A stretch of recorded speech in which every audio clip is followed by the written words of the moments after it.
Anwar Usman, Mahkamah Konstitusi, dan Pertanyaan Rakyat. Oleh Christovita Wiloto, Chairman Strategik Indonesia. Rakyat gelisah. Rakyat kecil di desa dan kota sama-sama mulai bertanya. Pertanyaan mereka bukan soal harga cabai atau uang bensin saja, tapi tentang siapa yang memimpin lembaga hukum tertinggi di negeri ini.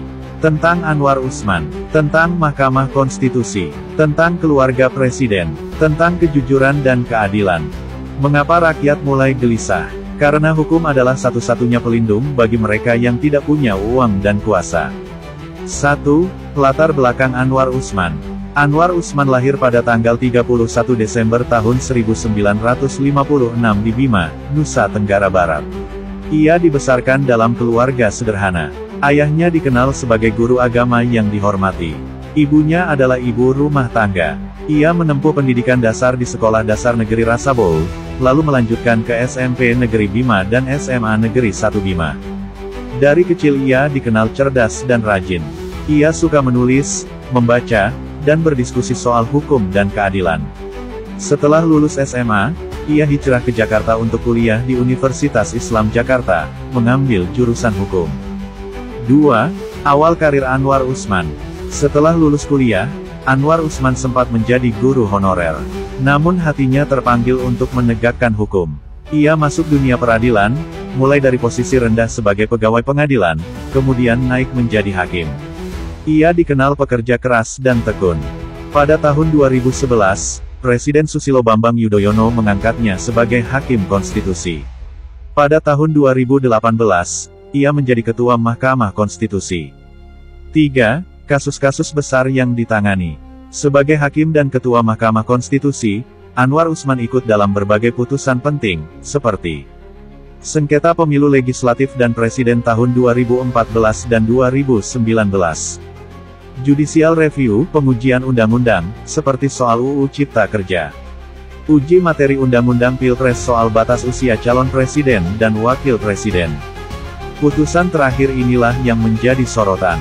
Karena hasilnya membuka jalan bagi Gibran Rakabuming Raka, keponakan dari pihak istrinya, untuk menjadi calon wakil presiden meski usianya belum mencukupi menurut undang-undang. 4. Dugaan konflik kepentingan. Rakyat bertanya, bagaimana mungkin seorang Ketua Mahkamah Konstitusi, yang adalah paman dari Gibran, bisa memimpin sidang yang memuluskan jalan Gibran menjadi wakil presiden? Apakah itu tidak melanggar keadilan? Apakah itu bukan konflik kepentingan? Meskipun secara hukum mungkin tidak langsung melanggar, namun secara moral dan etika, rakyat merasakan ada yang tidak beres. 5. Sanksi etik. Majelis Kehormatan Mahkamah Konstitusi kemudian menjatuhkan sanksi berat pada Anwar Usman. Ia dicopot dari jabatan Ketua Mahkamah, namun tetap menjadi hakim. Rakyat bertanya, jika dia terbukti melanggar etik berat, mengapa tidak diberhentikan secara keseluruhan? Apakah sistem hukum kita hanya tegas pada rakyat kecil? 6. Istri pertama Anwar Usman. Sebelum menikah dengan Idayati, Anwar Usman memiliki istri pertama. Rakyat bertanya, siapa beliau? Apa pekerjaannya? Mengapa ia jarang muncul di media? Kemudian muncul pertanyaan yang lebih berat, mengapa istri pertamanya meninggal dunia? Kapan? Karena apa? Apakah karena sakit? Apakah ada catatan medis yang jelas? 7. Pernikahan dengan Idayati. Anwar Usman menikah dengan Idayati, adik kandung Presiden Jokowi, pada Mei tahun 2022. Pernikahan itu diadakan secara meriah dan dihadiri tokoh-tokoh nasional. Pertanyaan yang muncul, apakah pernikahan ini sekadar urusan pribadi? Atau ada motif politik yang lebih besar? 8. Kematian Hari Mulyono. Sebelum menikah dengan Anwar Usman, Idayati adalah istri dari almarhum Hari Mulyono. Hari meninggal dunia secara mendadak, dan tidak diketahui publik mengalami sakit berat sebelumnya. Banyak warga bertanya, apakah kematiannya wajar? Apakah ada hasil autopsi? Ada juga yang menyebut adanya rumor racun. Meski ini belum terbukti, mengapa tidak ada klarifikasi resmi dari pihak keluarga? 9. Hubungan keluarga dengan sejarah kelam. Muncul pertanyaan publik, apakah ada riwayat keluarga yang terlibat dengan gerakan kiri atau organisasi terlarang di masa lalu? Jika tidak, mengapa ada kecurigaan dari masyarakat? Jika ya, apakah itu memengaruhi posisi dan cara pandang hukum seseorang terhadap negara? 10. Gibran dan dinasti politik. Pertanyaan yang semakin membesar, mengapa seorang hakim Mahkamah Konstitusi harus menjadi bagian dari keluarga presiden? Apakah ini bentuk dinasti kekuasaan? Gibran jadi calon wakil presiden, dibantu oleh pamannya sendiri di Mahkamah Konstitusi. Ini seperti keluarga besar yang memegang semua jalur politik dan hukum. 11. Tokoh-tokoh yang dekat dengan Anwar Usman.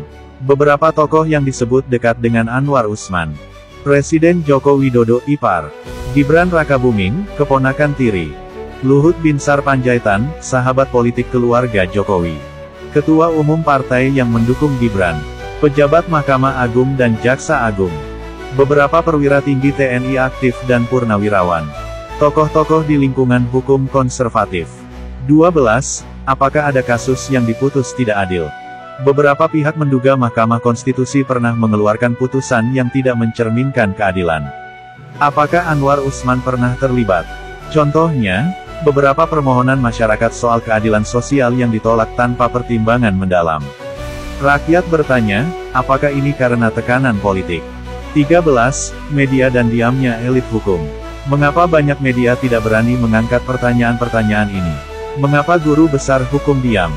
Di mana suara para mantan hakim agung? Rakyat merasa ditinggalkan oleh para cendekiawan yang seharusnya membela kebenaran. 14. Suara rakyat kecil. Di desa, rakyat mulai berkata, kalau hukum saja sudah bisa dibeli, lalu kemana kami harus mengadu? Mereka bingung, takut, tapi juga mulai berani bicara.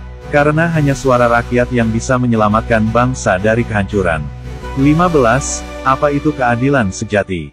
Keadilan bukan soal menang atau kalah, tapi tentang apakah seseorang mendapatkan perlakuan yang sama di hadapan hukum.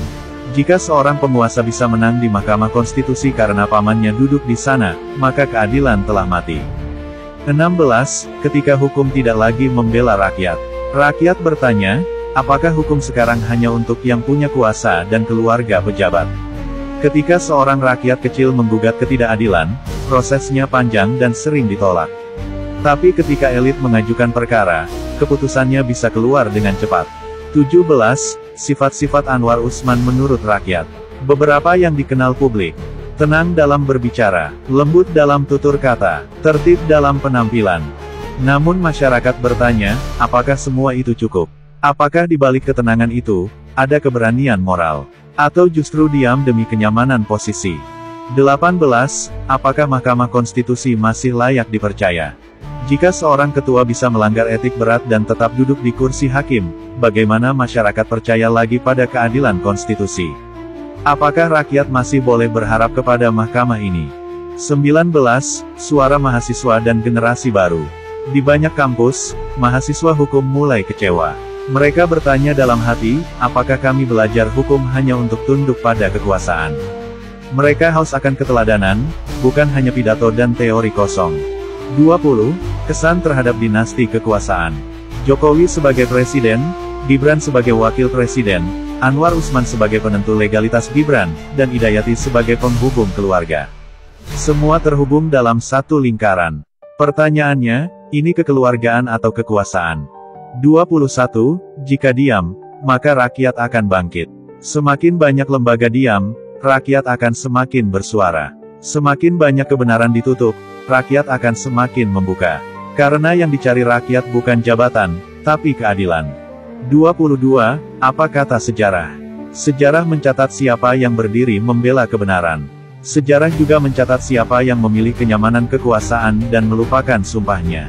Anwar Usman akan dicatat, tapi sebagai apa? Pejuang keadilan, atau alat kekuasaan? 23. Masih adakah jalan pertobatan? Rakyat selalu memaafkan, tapi hanya untuk mereka yang jujur.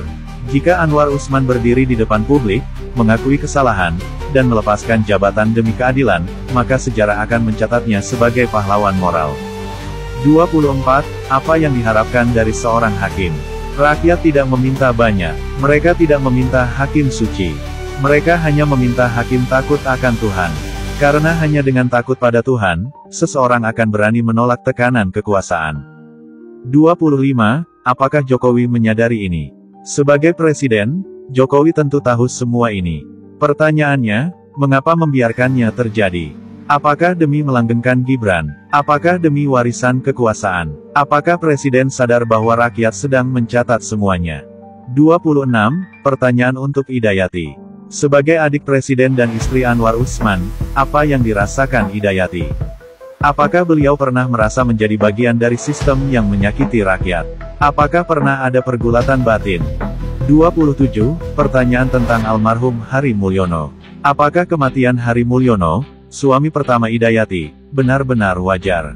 Jika ya, mengapa tidak pernah dijelaskan secara medis kepada publik? Jika tidak, apakah ini bagian dari peristiwa yang lebih gelap? 28. Kembali ke konstitusi. Konstitusi bukan dokumen mati. Ia adalah janji. Janji negara kepada rakyat. Janji bahwa semua orang sama di hadapan hukum. Jika Mahkamah Konstitusi mencederai janji itu, maka bangsa ini sedang mengingkari dirinya sendiri. 29. Bangkitnya rakyat dari ketidakpercayaan. Hari ini mungkin rakyat diam. Tapi besok, rakyat bangkit. Mereka tidak membawa senjata, tapi mereka membawa suara. Mereka membawa doa. Mereka membawa cinta pada kebenaran. Dan tidak ada kekuasaan yang lebih besar dari suara rakyat dan takut akan Allah. 30. Pesan untuk Anwar Usman. Pak Anwar Usman, jika engkau membaca ini, ketahuilah, rakyat tidak membencimu. Tapi rakyat menagih pertanggungjawabanmu. Rakyat ingin engkau kembali menjadi hakim yang jujur, bukan hanya secara hukum, tapi secara hati nurani. Engkau masih bisa memilih jalan benar. Engkau masih bisa menjadi tokoh yang disegani, bukan karena jabatan, tapi karena ketulusan. Dan kepada rakyat, mari terus bertanya. Mari terus menulis. Mari terus bersuara. Karena ketika kita bicara, langit pun akan mencatat. Dan ketika kita takut akan Allah, maka tidak ada kekuasaan yang bisa melawan kita. Karena keadilan adalah wajah Allah yang hadir di tengah-tengah bangsa yang tulus dan tidak menyerah.